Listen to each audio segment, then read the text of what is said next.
Can you believe it's almost November? Welcome back to the Garden Hutch. Today we discuss week 42 of 2022. Let's get going.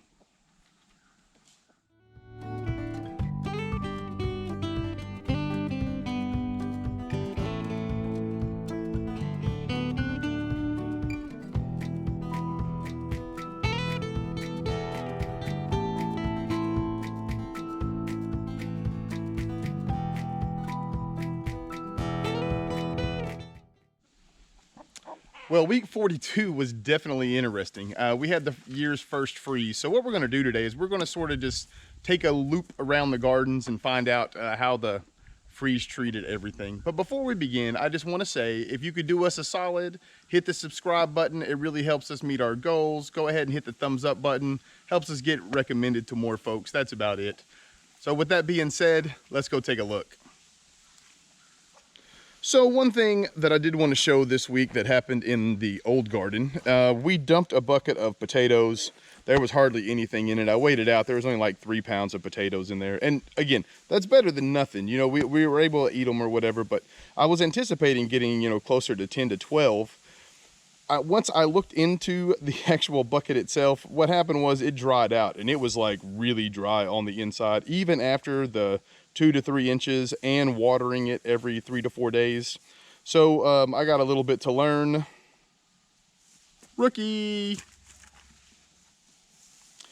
With that being said, I do think we have a plan for next year, and we'll cover that here on the channel.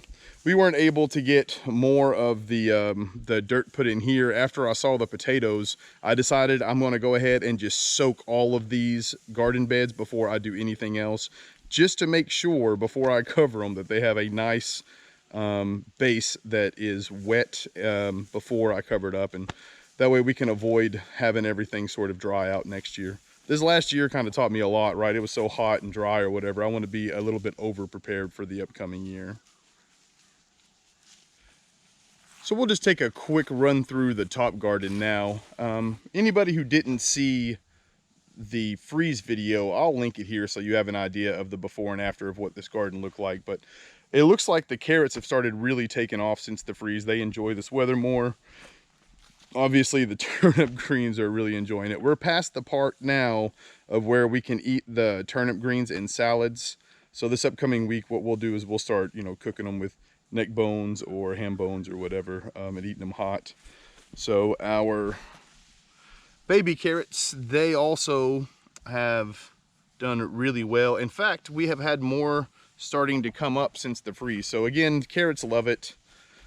Greens love it. Radishes, you can see the radishes are doing great. We put in a new row of radishes here and one down there. They haven't started coming up, but you can see the lettuce, it comes up quite, pretty quick. So the baby lettuce from the areas that we've been picking are starting to come up. So I'm just showing this as kind of a reminder. This is the way we do our salad gardens. We'll pick and plant and pick and plant and pick and plant. We do that with our spring garden until it's too hot. We do the same thing in the fall. We'll do that until it's too cold. You can see the difference here. This is the leaf lettuce versus the butter crunch back there. I suppose they're both leaf lettuces, but the butter crunch is much more hardy and thick. This is what I kind of wanted to show is this is the end result. If you watched the freeze video, you saw it was pretty sad, but as you can tell, everything is dead. Even the stalks on the inside, they have started dying back. And so what I'll do is I'll leave these here for about another 10 days or so, just to make sure that the roots die off. That way when I go to pull them, I'm not pulling out a huge root ball.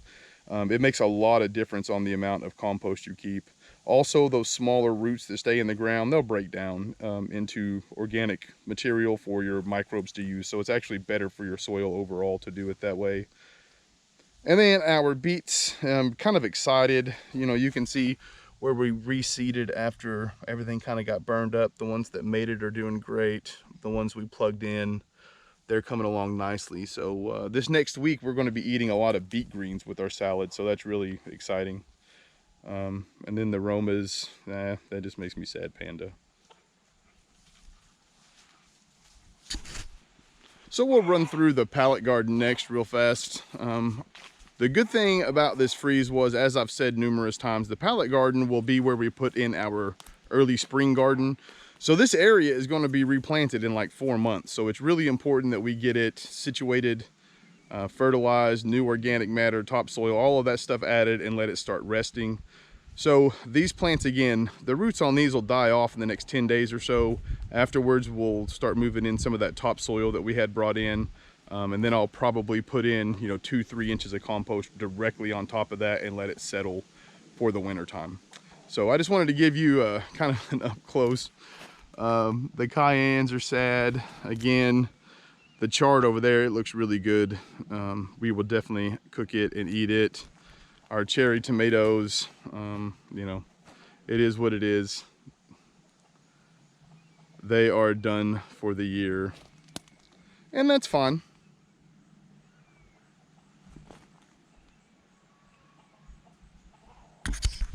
Well, as always, we appreciate all you folks who stuck it out here to the end.